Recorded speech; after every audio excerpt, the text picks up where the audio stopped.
In the mid-1980s, I had the opportunity to go to Switzerland and study with Professor Franz Funkhauser, who invented the YAG laser. This was at the University Eye Clinic in Bern. Professor Funkhauser was using the laser to cut diabetic membranes and to do other procedures deep inside the eye. At that time, eye floaters were not really considered a serious condition.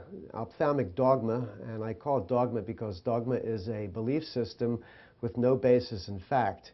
Ophthalmic dogma, as I was taught, was that eye floaters were benign and that they went away.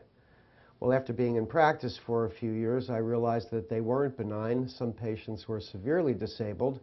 And I applied the knowledge that I learned in Switzerland here. I was the first to start treating eye floaters with laser. I knew we could do it. I knew Professor Funkhauser had done the initial work, and I was quite surprised at the success. At this point in ophthalmology, ophthalmic dogma still rules. Ophthalmologists still tell patients nothing can be done. Ophthalmologists still tell patients floaters will go away. Well, in most cases, this is the truth. However, there are many cases where this is not the case.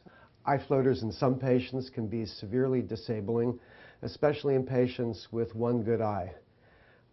I've had patients who literally could not see the eye chart because a dense floater came in their field of vision. Laser is an easy procedure for the patient to undergo. The risks of laser are very, very low. Vitrectomy has often been offered to patients with severe floater, but the problems with vitrectomy are the postoperative and operative complications. This can include retinal detachment and include cataract in patients over 40. Of course, laser has potential complications too, but in our experience and in my hands, the complications have been extremely rare.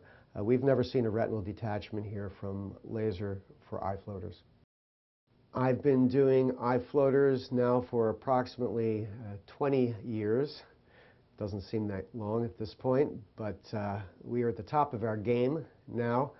We know the envelope of security. We know how far we can push the envelope to get the job done, and that's why we succeed where many other doctors have failed. Other doctors have tried to use YAG lasers for eye floaters. YAG lasers are common in ophthalmology. Most ophthalmologists who do cataract surgery, and certainly all ophthalmologists in training, have used YAG lasers to make holes in the iris or make openings behind implants after cataract surgery. But there is a difference between YAG lasers. The YAG lasers that are used for these purposes are usually not made to work in the vitreous gel where floaters start. The laser that I bought from Switzerland was created specifically by Professor Funkhauser.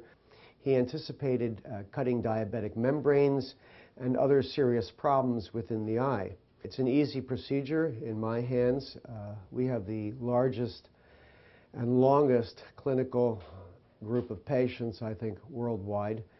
And I'm very pleased with our success rate. I enjoy doing this. This is the greatest fun in ophthalmology, and it feels great just as a physician to be able to help patients when their own doctor tells them nothing can be done.